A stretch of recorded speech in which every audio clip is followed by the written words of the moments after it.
కుటుంబ సభ్యులతో కలిసి ఎన్నికల ప్రచారం నిర్వహించారు. మే 13న వైసీపీకి ఓటేసి గెలిపించాలని ప్రజలను కోరారు. జగన్ ప్రభుత్వమే మళ్లీ అధికారంలోకి వస్తుందని ధీమా వ్యక్తం చేశారు.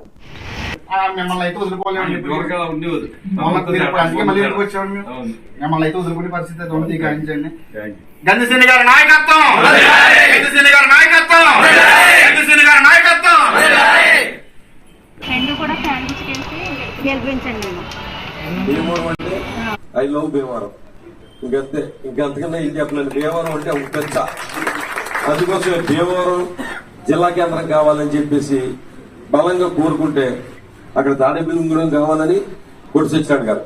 ప్రసాద్ రాజు గారు ఎక్కడ కూడా revenue divisional head quarter plus parliament ఏదైతే పేరు మీద ఉందో ఆ పార్లమెంట్ కేంద్రంలోనే జిల్లా కేంద్రం పెడతాం అనేది జరుగుతుంది. ఎక్కడైనా సరే 2 నియోజకవర్గాలు రాయదుర్గం మందే ఉంటాయి, మనకు వేరే చోట పెట్టింది. అసెంబ్లీ జరుగుతుండగా సీఎం గారు శ్రీకాంత్ రెడ్డి తోటి నాకు గౌరవించారు. నిన్ను కేబినెట్ లోకి తీసుకుంటారు, నరసాపురం జిల్లా కేంద్రంగా పెడతారు, ఒకసారి రమ్మని సీఎం గారిని కలవమని చెప్పారు.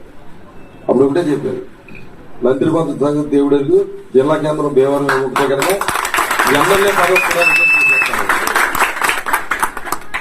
పదవి కూడా చెప్తున్నా. అంటే మన భీమవరం అంటే ఒక పదవి కోసం ఎంతమంది పోగలాడతారో, ఎంత పదవి అంటే పిచ్చ చాలా మందికి ఉంటుంది.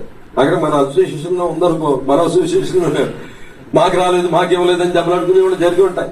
అవునా? పదవి అంటే అంత పిచ్చి ఉంటుంది జనాలకు.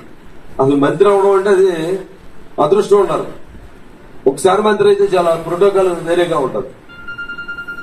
నాకు అటువంటి మంత్రి పదవి కన్నా కూడా మనకి జిల్లా కేంద్రమే కావాలి అని మన భీమవరం శాశ్వతంగా ఉండేదని చెప్పి మంత్రి పదవిని త్యాగం చేశాననే పెద్ద మాట మాట్లాడి, కానీ నాకు జిల్లా కేంద్రం సాధించుకున్నానని చెప్పగలను.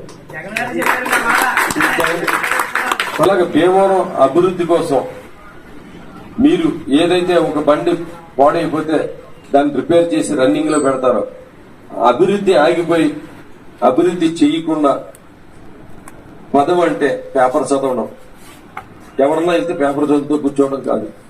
వచ్చిన వాళ్ళు కూర్చోబెట్టి వాళ్ళ సమస్య ఏంటో మాట్లాడి వెంటనే వాళ్ళ సమస్యను పరిష్కరించి